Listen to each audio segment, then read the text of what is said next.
Exercise 5.3 का 7th question देखो बेटा क्या कहा गया है। Find the sum of first 22 terms of an AP in which D7 है एंड 22nd टर्म जो है वो 149 है। ठीक है, क्या कहा गया है, 22 टर्म्स का सम निकालना है, 22 पदों का जोड़ निकालना है जिसमें डी आपको 7 दे रखा है और 22वां पद 22वीं टर्म जो है वो 149 है। बच्चों तो देखो क्या क्या दे रखा है हमें, पहले तो हम ये लिख लेते हैं।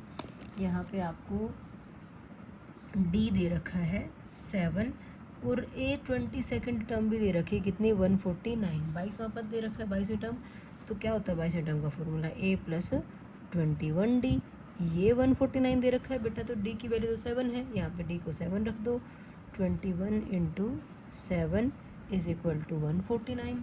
ये कितना बनता है 147 बनता है, इज इक्वल टू 149। ए की वैल्यू कितनी आ गई 149 माइनस 147, तो ए आपके पास 2 आ गया बेटा। अब ए तो नहीं पूछा, इसे तो पूछा था कि सम ऑफ फर्स्ट 22 टर्म्स बताओ। ए आ गया, डी आ गया, तो हम आसानी से कुछ भी निकाल सकते जो भी पूछेगी हमारे से। तो देखो नाउ एस एन का फॉर्मूला लगा लेते हैं, क्योंकि S22 निकालना है तो एन की जगह 22 रख लेंगे। अब देखो S22 निकालना है तो आपको फर्स्ट टर्म और लास्ट टर्म अगर पता है तो आप ए प्लस ए एन वाला लगाओगे ना, n/2 into A plus A N. ठीक है, ये लगा सकते हो, ये ही लगाएंगे। अदरवाइज लगाने को तो आप ये भी लगा सकते हो 2a plus n minus 1 into D. ठीक है बेटा, मैं आपको दोनों से ही करवा देती हूँ, आपको जो इजी लगे कर लेना। तो देखो एस एन की जगह कितना रखना है, हमें 22 रखना है। तो यहाँ पे 22/2 ए हमारा 2 निकला है और ए एन हमें कितना दे रखा था, ए 22 मतलब वो था 149। ठीक है ना।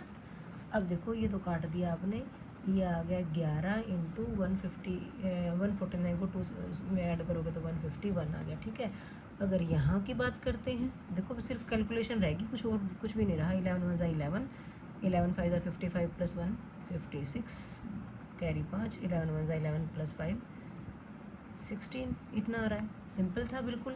ठीक है, यहाँ से थोड़ी सी कैलकुलेशन लंबी हो जाती है, आना तो आंसर वही का वही है। 22/2 इंटू 2, ए कितना निकाला है 2 निकाला है, यहाँ पे 22 माइनस 1 करोगे 21 इंटू डी कितना था 7 था। ठीक है, ये काटोगे तो 11 पे 11, ये बना 4, 21 7 147 होता है। ये 11 इंटू 147 में 4 ऐड करोगे 151, आना तो यहाँ से भी 1661 ही है। ठीक है, जैसे आपको ठीक लगे वैसे कर सकते हो। इसने 22nd टर्म्स का सम पूछा था, वो 1661 आ गया। जोन से भी फॉर्मूले से निकालोगे आंसर तो आपका ठीक ही आएगा, अगर आपने कैलकुलेशन ठीक करी है तो बेटा। ठीक है, तो मैंने आपको दोनों फॉर्मूले से करा दिया, जिससे आपको ठीक लगे उससे कर सकते हो। ओके बच्चों, ठीक है बच्चों।